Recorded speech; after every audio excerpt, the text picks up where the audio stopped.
சின்ன வயது குழந்தைகளே, சீக்கிரம் காலையில் எழுந்திருங்கள்.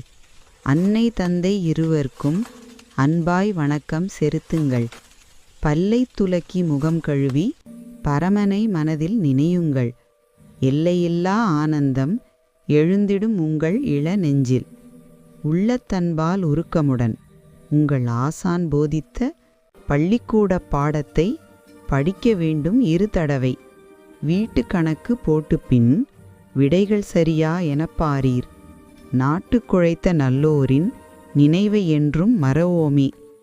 அம்மா கொடுக்கும் ஆகாரம் களவாய் உண்ண வேண்டும் அதை. சும்மா அதிகம் சாப்பிட்டால் சுகத்தை கெடுக்கும் அறிந்திடுவோம். நேரம் தள்ளி போகாமல் நினைவாய் பள்ளிக்கூடம் போய் ஆரம்பிக்கும் முன்னாலே அமர்ந்திட வேண்டும் இடத்திலே. ஊக்கத்தோடு படித்தோர்கள் உயர்ந்தோரானார் பலர். அந்த நோக்கத்தோடு கல்விதனை நன்றாய் கற்று தேர்ந்திடுவோம்.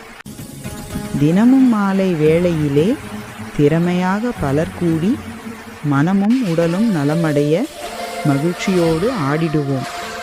அந்தி வேளை மேற்கு புறம் ஆகாயத்தை பார்த்திடுவோம். விந்தையாக மேகங்கள் விதவிதமாக தோன்றிடுமே. இரவு வேளை வானத்தில் எங்கும் நட்சத்திரமயமே. பரவி மினுக்கு மினுக்கென்று பார்க்க அழகாய் காட்சி தரும். நிலவு இருக்கும் இரவுகளை நினைக்க நினைக்க ஆனந்தமே. உலவி மேகம் சில நாளில் உள்ளம் களிப்பை விளைவிக்கும். அம்மா அப்பா வளர்க்கின்றார், ஆசான் படிப்பை தருகின்றார். சும்மா வானம் பூமி இவை சுகத்தை தருகின்றது எல்லோர்க்கும். இறைநிலை என்ற பேராற்றல் எங்கும் உளது நீக்கமற.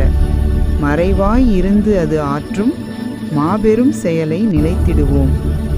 உணவை உண்போம் நாள்தோறும், உடலாய் அதனை மாற்றுவதார். கனமும் நம்மை பிரியாமல் கருத்தாயிருந்து ஊக்குவதார். உலகம் நிலவு சூரியன்கள் உயிர்கள் அனைத்தும் படைத்தது யார்? பலவும் ஒழுங்காய் முறை பிறழா பாங்கிலியங்கி வருவது யார்? அவரே தெய்வம் பேராற்றல்.